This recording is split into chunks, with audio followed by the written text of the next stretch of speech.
एक छोटा सा मच्छर जो हमें इतना परेशान करता है, कभी सोचा है कि ये इतनी तेजी से कैसे फैल जाता है?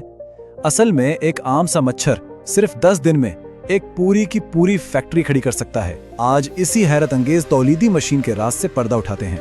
तो सवाल ये पैदा होता है कि आखिर ये होता कैसे है?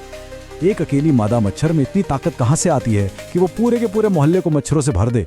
चले इसकी तह तक चलते हैं। जरा सोचिए, एक बार में 100 से 300 अंडे, और ये तो सिर्फ शुरुआत है। एक मादा मच्छर अपनी पूरी जिंदगी में ये काम बार बार दोहराती है। यही वो आप कह लें कि धमाका खेज तादाद है जो असल मसले की जड़ है। तो इस पूरे अमल का आगाज होता है एक छोटे से काटने से। लेकिन सवाल यह है कि मच्छर काटता ही क्यों है? शायद इसकी वजह वो नहीं जो हम में से अक्सर लोग सोचते हैं। यहाँ एक बहुत ही दिलचस्प बात है। पता है, सारे मच्छर काटते ही नहीं है। जी हाँ, जो नर मच्छर होते हैं वो तो आराम से पौधों का रस पीते हैं। काटने का काम सिर्फ मादा मच्छर करती है, और उसकी वजह भूख तो बिल्कुल भी नहीं है। तो फिर असल राज है क्या? देखें, खून मादा मच्छर की अपनी ग़िज़ा नहीं बल्कि उसके बच्चों के लिए सुपर फूड है। उस खून में जो प्रोटीन होता है ना, वो उसके अंडों की नशोनुमा के लिए इंतहाई जरूरी है। तो खून पीना असल में अपनी नस्ल को आगे बढ़ाने की एक जंग है।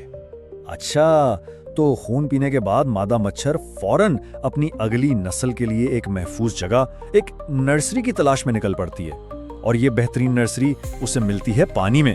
तो अब देखते हैं कि पानी में जिंदगी का आगाज होता कैसे है। और ये नर्सरियां या अफजाइश की जगह कहीं दूर नहीं, ये हमारे अपने घरों के आसपास ही छुपी होती हैं। गमलों के नीचे रखी हुई ट्रे, वाटर कूलर, पानी की खुली टंकियां, पुराने टायर। गर्ज ये कि रुके हुए पानी की कोई भी शक्ल मच्छरों के लिए एक खुली दावत है। तो अब हम आते हैं इस अमल के सबसे अहम हिस्से पर, वो हैरानकुन तब्दीली जो सिर्फ 7 से 10 दिनों के अंदर अंदर होती है और एक नया मुकम्मल मच्छर वजूद में आ जाता है।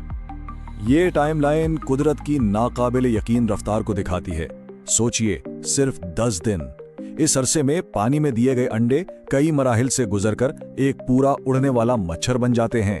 आए इन मराहिल को थोड़ा करीब से देखते हैं। पहला मरहला है लार्वा। इसे आम जबान में पानी का कीड़ा भी कहते हैं।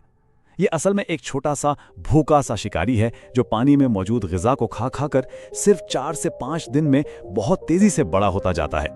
इसके बाद आता है प्यूपा का मरहला। ये मरहला एक तरह का खामोश इनकलाब है। इसमें मच्छर कुछ खाता पीता नहीं, बस 2 दिन के लिए अपने खौल के अंदर ये अंदरूनी तौर पर पूरी तरह बदल जाता है और एक मुकम्मल मच्छर की शक्ल ले लेता है। और यहाँ एक और हैरानकुन बात, अगर हालात मतलब पानी और दर्जा हरारत बिल्कुल साजगार हों तो ये पूरा का पूरा चक्कर सिर्फ 5 दिन में भी मुकम्मल हो सकता है। सिर्फ 5 दिन! जरा इस रफ्तार का तसव्वुर करें। तो इस सारी मालूमात का मतलब क्या हुआ? चलें अब आखिरी हिस्से की तरफ चलते हैं और ये देखते हैं कि ये पूरा जिंदगी का चक्कर हमारे घरों में मौजूद मसले से कैसे जुड़ता है और खतरे की असल जड़ है कहाँ। देखें, सबसे अहम बात जो समझने की है वो ये है कि सिर्फ थोड़ा सा जरा सा रुका हुआ पानी पूरे इलाके में मच्छरों की फौज पैदा कर सकता है। यही इस सारी साइंस का हकीकी दुनिया में असल नतीजा है। तो फिर इसका हल क्या है? बहुत सादा सा उसूल है। मच्छरों को मारने से बेहतर है उन्हें पैदा होने से ही रोक दिया जाए। हमारा असल हदफ इन मच्छरों को मारना नहीं बल्कि इनकी फैक्ट्री को ही बंद करना है। तो इस सारी गुफ्तगू के बाद अब असल सवाल ये पैदा होता है कि हमारे अपने घर के करीब ये खतरा कहाँ छुपा हुआ है? वो कौन सी ऐसी जगह हैं जहां ये फैक्ट्री किसी भी वक्त अपना काम शुरू कर सकती है?